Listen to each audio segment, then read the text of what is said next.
Where did you grow up? Well, I actually was born in Laurel, Mississippi, and then we moved to Cleveland, Mississippi when I was like 18 months old. And so that's where I went to high school, and that's basically where I call home. And son of a Baptist preacher, and so we lived. My dad was pastor of a church for 26 years, and so have three brothers. 4 boys, no girls, and so it was an exciting household. Tell us about your years in high school.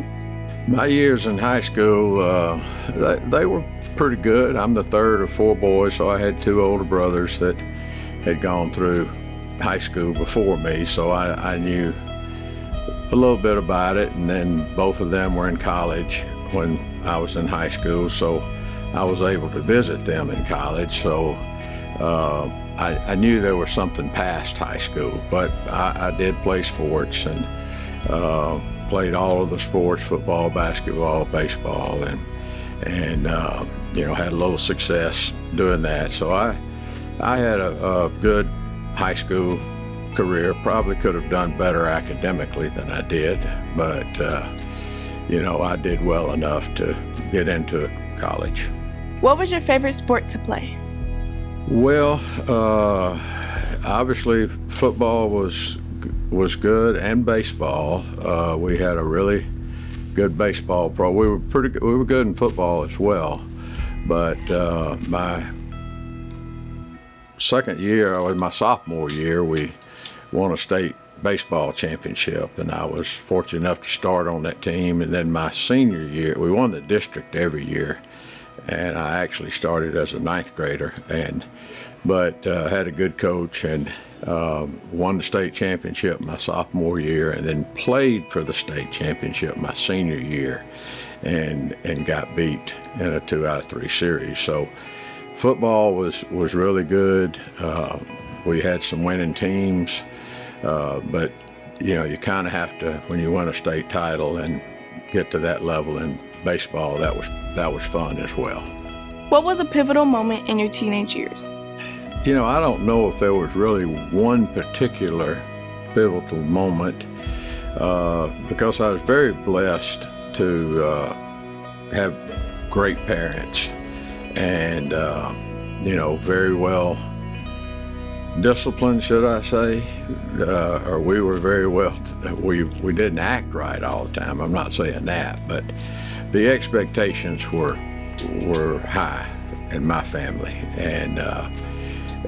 but we knew we were loved, and so just, I guess, in life, growing up with my parents instilling in us work ethic, and you can be successful, you're expected to be successful. Now that's debatable whether I have been or not, but those are the things that I remember. And probably one of the most pivotal things in my high school was I knew since high school that I wanted to go into coaching, and the pivotal thing in that was I happened to play for a coach that I didn't like at all, and I respected my dad more than anybody, and he didn't use foul language. Now, he used a belt, but there was also love involved. But my high school coach took a paddle out to practice, and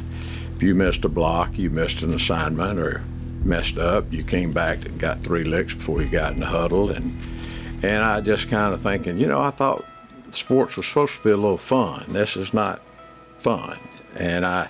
So that was really the reason I got into coaching, because I wanted to prove that you could do it a different way. What jobs did you have in high school? In the summers, I worked for the Cleveland Park and Recreations, and basically what I did was kept up the baseball fields, and from t-ball fields to little league to high school field, and making sure the grass was cut, lining off the fields for games, and those type of things. And I was also able to work for them at Christmas and things like that when I was home from college. What is the funniest thing that you can think of that happened to you in high school? Well, it wasn't funny to me at the time, but it was funny to everybody else because I played fullback in high school, and I didn't carry the ball very much, but I was really like a guard blocking for a good tailback. But they threw me a pass out in the flat, and I caught it. And I was probably around midfield, and I was wide open, and I caught it. And I started running down the field. There's nobody in front of me. And all of a sudden, I guess my body was going faster than my feet could go. And I just absolutely fell down in the middle of the field with nobody around me and cost myself a touchdown. It was funny later, but it wasn't funny at the time. Tell us about your college experience. Well, I went to Mississippi College, which is private Baptist school in Clinton, Mississippi, and played Division II football. And my mom and dad had gone there. My two older brothers went there, and I went there, and my youngest brother went there. So all of us went there, met our wives there. And I went there on scholarship and played football and baseball. And obviously it was just, I could have gone other places because I grew up right in Cleveland, Mississippi, where Delta State University is. And so I was the athlete that, signed with the rival school. And but was my comfort zone, and had been down a good bit with seeing my brothers. And eventually my mother and daddy did move to Clinton, Mississippi when my dad semi-retired from the ministry. And so Clinton is like my second home. And so I had a great experience, met my wife there of 44 years, and be 45 December 28th. And so, December 27th. Her birthday is October 28th. I had the wrong deal, but I'll get it right. But so it was a good experience. My brothers were in town, and I already knew people when I got down there, and so it was a lot of fun. I enjoyed it. I didn't let my academics get in the way of my college education. How did you choose your future profession? Did you originally plan on being a teacher? Well, for me personally, I've had, obviously, in my opinion, coaching is teaching. And obviously, coaching is what drew me to the teaching aspect of it. But what drew me more was trying to help young people. And as I said earlier, I didn't have the best experience on the football field in high school. And so I was determined to do it different, and I've tried to over the years, and I honestly feel like that God called me to do this. And talking to my dad, and I never will forget, he told me, he said, "You go into coaching," said, "you can reach people that a minister never could talk to."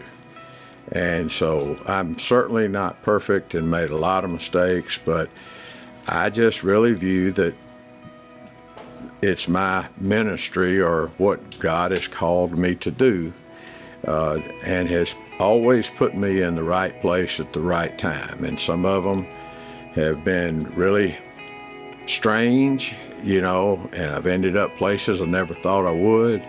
But when I look at life in reverse, God's always had me right where I needed to be at that time and point in my life. What was your first coaching job? My first coaching job I was assistant ninth grade coach at Clinton High School. And that was my first job, and I always wanted to get into college coaching, and I was fortunate enough to do that. But my first job was not ninth grade coach, assistant ninth grade coach. And then I moved up to the varsity as an assistant the next 2 years. And my third year, I really thought I was in the money because my salary hit $10,000. And so I was actually making $10,000 to teach and coach. And another little interesting fact, my first job was I taught English. And so I taught 4 blocks of English and taught English grammar. So, you know, I'm not just a normal old dumb football coach. Where all have you coached? I just finished my 44th football season, and which when Coach Boyette left, that officially put me coaching longer than anybody on the football staff has been living. So I've been coaching longer than anybody on our football staff has even been alive. And so that's kind of a unique little thing, but started out at Clinton High School, then got the opportunity to get into college coaching and went to University of North Texas and then Southeast Missouri, and then I got on, when I first started, I knew I wanted to coach in college, but I wanted to be around people that I admired and had the same philosophy that I did. I did not want to go to work for a jerk. And so I got to know the people that I wanted to know and build relationships with the coaches that had the same philosophy that I did. And so like everybody, you network and you try to do a good job. And so I ended up at Baylor University as a graduate assistant for Grant Taft, who was one of the legendary coaches.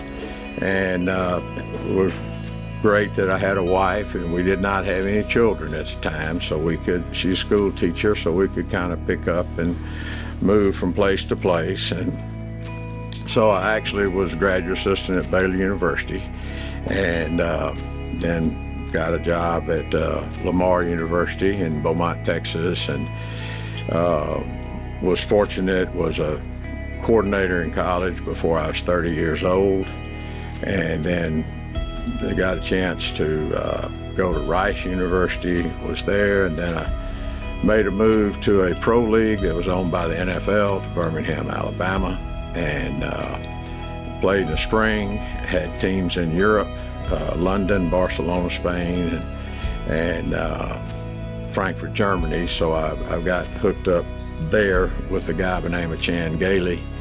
It ended up being the head coach of the Dallas Cowboys, and so did that for a couple of years, and they folded the league and ended up in Birmingham. And Coach Gailey took the Samford job, S-A-M-F-O-R-D, in Birmingham, and I went with him as his defensive coordinator. He went back to the NFL after 1 year, and they couldn't find anybody else, I guess, to take the job, so they ended up hiring me.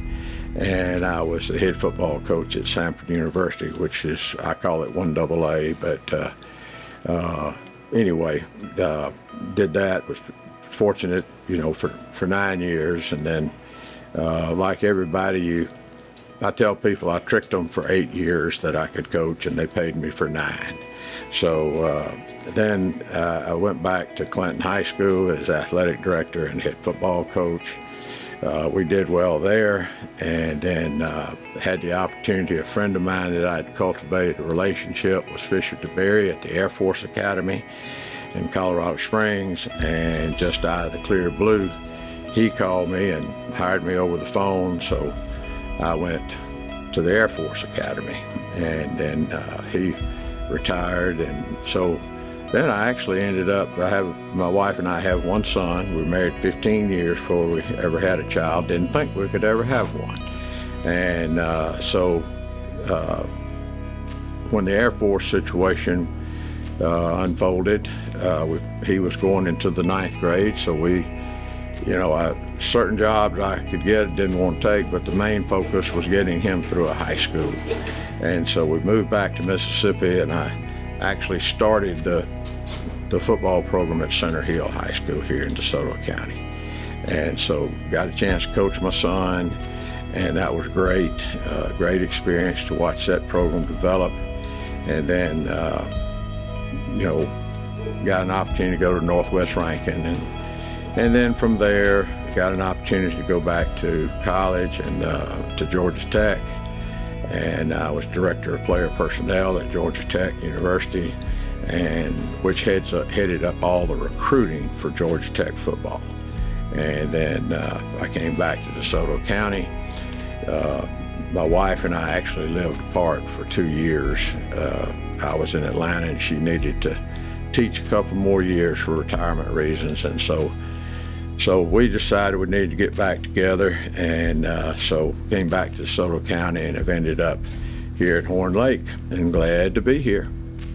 What's something outside of school that you are passionate about? I really like golf, and used to play golf as much as I could, and then I actually have 2 artificial knees, an artificial hip, and I have 4 anchors in my right shoulder from a rotator cuff tear. So over the last 3 or 4 years, that's I guess I had my first knee done like 5 years ago, so I can play golf, but I just haven't played that much. But I do like sports, but interesting enough, Mr. Lewis and I have talked a little bit about this, but one of my hobbies is I really enjoy listening to documentaries of music and bands and rock and roll or whatever, and kind of learning about how the band got started and what caused them to break up, and then also love to travel. My wife and I do, and I love Broadway shows. I love Broadway musicals, and so there again, that may, along with the English, that may be a little surprising that a football coach likes Broadway shows, but I do, and I have a really high respect for the arts. What is something that you've always dreamed about doing? Well, gosh, when I look back at things I've been able to do, it's just astronomical, the things that I've been able to do, the places I've been, the stadiums I've coached in, from, the experience of, coaching against Clemson, Notre Dame, all of from Southern Cal to Georgia to, just all of those things, and been able to go to the Masters, been to, the major golf, been to the Final Four, been to the Super Bowl. So a lot of those things just have been able to do, and very fortunate and blessed. And I still have some things that we'd like to do. One of the things I started several years ago with my son, who lives in Atlanta and not married, but he's 28 years old, and he works for Georgia Tech Athletics Productions, and all of their broadcast of all of their sports he's involved in, whether it be shooting a camera, running a jumbotron, or whatever, instant replay. But anyway, when he was younger, we started going to Major League Baseball games, and so we kind of came up kind of a guy thing to hopefully every summer see a different Major League Baseball park. And so we've tried to do that. Couldn't do it every summer, but we've tried to. But anyway, so that's a hobby, and there are 30 Major League Baseball teams, and he has been to 17 of the Major League parks. And this summer, my wife and I went to a few, and plus my son and I went to Seattle. And I've been to 22 out of the 30. And so that's just a kind of little interesting hobby that we do. And then, I have a brother that my dad like to dress nice, and so have my preacher brother. I don't know what it is about those preachers. They think they got to look nice up there on the pulpit, but anyway, so I kind of like to get some clothes here and there and look presentable. What do you love about this school? Well, the thing I like the most, and I know people say this, but the people. And I enjoy coming to the school. I enjoy seeing people. I enjoy talking to people. Just the relationships with the teachers and the students. And I'm not talking about just the football players.